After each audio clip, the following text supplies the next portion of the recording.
Kalau melihat judul dari disertasi ini, strategi Suriah dalam menghadapi konflik dengan Israel 1991 sampai 2013. Tetapi di bab 2, lihat halaman 26, judul besar Anda itu justru membahas perang 1948, 57 dan 57 dan 69 ya. Jadi ini saya membutuhkan penjelasan Anda mengapa kemudian tiba-tiba menyimpang dari judul besar ya.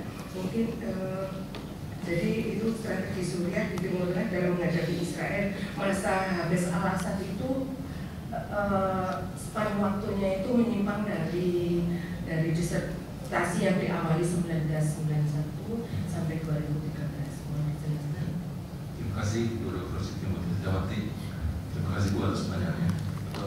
Saya memang sengaja memilih kurun waktu 91 hingga 2013 ini karena tahun 91 merupakan kurun waktu yang paling penting bagi Suriah dalam menghadapi konflik di Timur Tengah khususnya dengan Israel.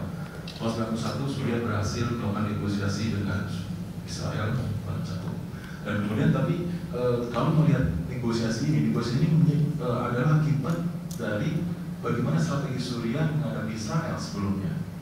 Jadi untuk melihat negosiasi ini, saya harus melihat ke belakang, gitu. Untuk melihat ke belakang ini, saya harus melihat bagaimana sebenarnya strategi Suriah menghadapi Israel. Karena itu sangat terkait sekali dengan bagaimana Suriah melakukan negosiasi pada tahun 1991. Dan Suriah bisa melakukan negosiasi pada saat itu karena sebenarnya Suriah sejak tahun 2008 beri komitmen untuk membantu rakyat Palestina dan juga membantu pejuang Palestina yang ada di Libanon, gitu Bu. Bismillahirrahmanirrahim, Saudara Promovendus.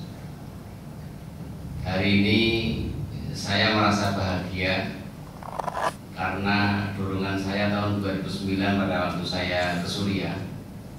Insya Allah sebentar lagi ada hasilnya. Dan alhamdulillah Bung Staf Provostaf yang kami dorong alhamdulillah sudah lulus 19 magister dari KBRI Kairo. Kemudian alhamdulillah di KBRI di Damaskus ada satu yang doktor. Mudah-mudahan ini disusul para dubes yang lain. Memang ini stafnya dulu yang di apa itu supaya lulus karena ini keberhasilan para dubes begitu biasanya begitu. Tadi para penguji sudah menyampaikan berbagai pertanyaan, jadi dari berbagai aspek, sehingga saya ini yang terakhir dan waktunya sudah habis ini, jadi tinggal pertanyaan koretan. Perlu diketahui bahwa Israel itu diciptakan oleh Allah sebagai bangsa yang pintar dan selalu membuat keonaran di muka bumi ini, terutama di Timur Tengah. Itu sudah menjadi wacana dan bahkan ibu-ibu juga terpengaruh. Kalau menangani anaknya yang sangat beling tidak bisa menangani, oh ya sudah keturunan Israel. Jadi saking jengkelnya Israel itu negara kecil, tapi kenapa tidak bisa berbagai strategi yang dimainkan oleh negara-negara Islam itu selalu gagal dan tumpul begitu. Nah, apakah Saudara Promovendus sebagai peneliti itu tidak mengamati dari sisi Suriah, apakah tidak mengirim semacam intel gitu ya untuk meneliti kelemahan Israel ada di mana, sebagaimana yang dilakukan oleh Mesir pada waktu menghadapi Israel waktu merebut terusan Suez. Itu di sana ada strategi pohon berjalan. Ada satu orang yang selama 3 bulan dengan pakaian pohon seperti kalau tidak ada musuh dia berjalan, kan tidak diketahui bahwa itu orang. Ternyata ada kelemahan. Benteng pertahanan Israel pada waktu di terusan Suez itu apa? Pasir. Ya dengan dibom dengan berbagai cara ya mentah karena pasir. Kelemahannya di situ, maka akhirnya hanya air yang bisa mengalahkan gitu. Begitu gelondor air besar-besaran ya akan ngebut. Nah, Saat ini apakah Suriah tidak mengirim intel? Strategi apa, kelemahan apa yang dimiliki oleh Israel sehingga Suriah bisa membuat strategi lain begitu? Silakan satu pertanyaan ini saja, bagaimana pandangan saudara Promofinus? Hal yang paling penting bagi negara-negara Arab adalah persatuan. Kalau negara-negara Arab bersatu, tentunya Israel tidak akan bisa berdiri hingga saat ini. Namun bukan hanya itu aja, Pak. Kelemahan Israel adalah Israel bisa dilemahkan dengan adanya pemimpin negara seperti Nasir. Kalau negara-negara Arab lainnya punya pemimpin seperti Nasir, ada 5 atau 10 orang seperti Nasir, tentunya dan Israel akan hilang dari bumi ini. Itu jadi masalah. Makanya Presiden Bashar mau dihancurkan. Pada tahun 2009-2010, Presiden Bashar merupakan presiden yang menjadi favorit banyak pemuda di Timur Tengah karena komitmennya terhadap kepentingan Palestina itu. Jadi pemimpin yang kuat, pemimpin yang punya karisma itu sangat ditakuti sekali oleh Israel. Dan mungkin suatu saat negara Timur Tengah punya 5 pemimpin seperti Nasser, tentunya akan bisa menghadapi Israel dengan rasa solidaritas dan panaran Israel sangat kuat. Terima kasih. Tidak bisa mempersatukan negara-negara Arab itu kan pandainya, pinternya Israel kan itu. Nah ini bagaimana itu? Bagaimana negara-negara Arab tidak bisa disatukan, pertama itu. Yang kedua, dari aspek budaya, yang namanya perang itu bagi masyarakat Arab itu seperti olahraga. Jadi al-harbu riyadhah. Peperangan itu olahraga. Kalau lama tidak perang dia kaku badannya itu. Jadi ini yang perang, itu yang biasa, hal yang biasa gitu. Kenapa tidak bisa mempersatukan? Jadi mereka sudah tidak punya rasa fight lagi seperti zaman dulu. Seperti apa saya kuliahkan dengan Bu Titi, bahwa negara Arab sekarang ini sangat lemah sekali. Walaupun mereka Islam, tapi mereka sangat lemah sekali persatuannya. Karena mereka sudah sangat kaya dengan petrodolarnya. Dan mereka sangat takut sekali kalau Amerika Serikat lepas dari situ, siapa yang ngurus minyak mereka gitu, siapa ini. Jadi mereka sangat pragmatis sekali.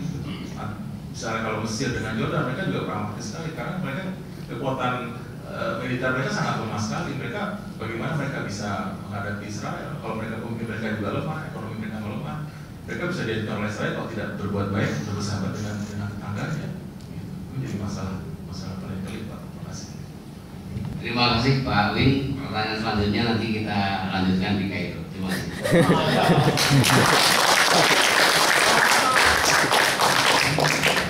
Terima kasih Prof. Ujian berakhir.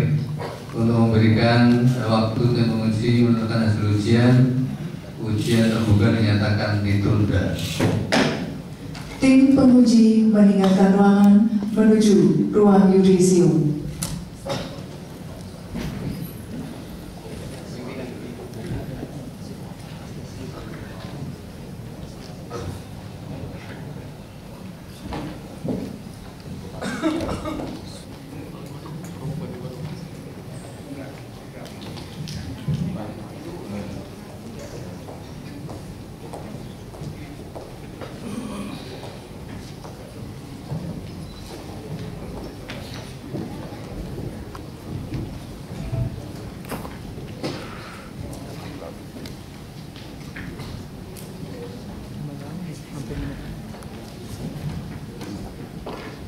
Ketua tim penguji membuka kembali rapat ujian terbuka program doktor.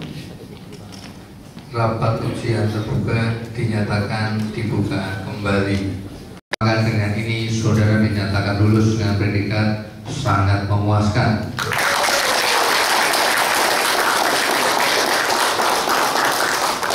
Ketua tim penguji atas nama Rektor Universitas Gadjah Mada menyerahkan hasil yudisium dan ijazah kepada doktor baru.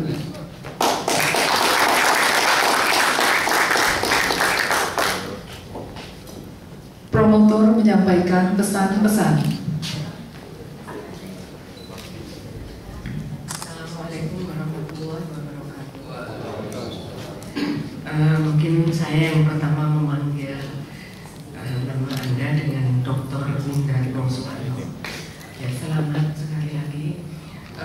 Saya terharu ya, karena saya yang mengawal, kami promotor dan co-promotor yang mengawal Anda Universitas Gadjah Mada membawa disertasi yang masih kacau balau dan kami luruskan karena penuh dengan dedikasi dan semangat yang luar biasa, akhirnya tercipta disertasi seperti ini.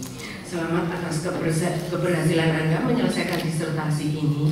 Semoga dapat menjadi kebahagiaan dan kebanggaan bagi keluarga, bagi institusi Anda, dan terlebih lagi adalah untuk Anda sendiri. Kemudian dengan menyandang gelar doktor yang merupakan gelar akademik tertinggi di universitas, Anda itu mempunyai beban untuk selalu mengembangkan ilmu pengetahuan, khususnya geopolitik dan geobudaya Timur Tengah, dan mata kuliah lain yang telah Anda peroleh di dalam kajian Timur Tengah Sekolah Pascasarjana Universitas Gadjah Mada.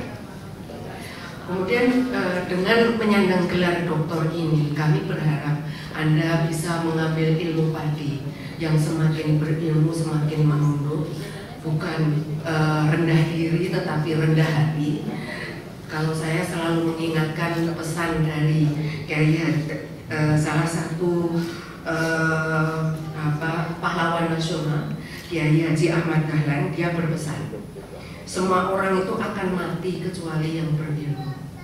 Ya, semua orang yang berilmu akan merugi kecuali yang beramal. Semua yang beramal akan bingung kecuali yang ikhlas.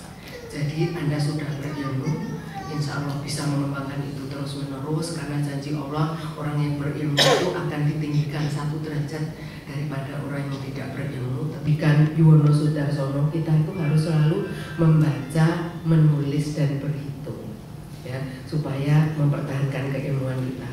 Dan Anda saya nilai pandai dalam berhitung karena belum 5 tahun sudah lulus, ya. Karena yang lain itu lupa gitu. 5 tahun gitu ya, berhitung nggak apa juga gitu ya. Jadi ini Anda pandai dalam berhitung. Yang kami muliakan Saudara Dr. Hendratmo Suwarno SIP MSI adalah doktor yang ke-2120 yang lulus juga. Dengan mengucapkan alhamdulillah alamin, maka rapat ujian terbuka dinyatakan ditutup.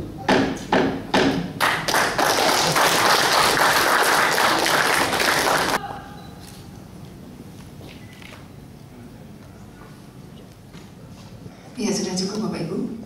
Baik, terima kasih kepada tim penguji, dan sebelum meninggalkan ruangan kami persilakan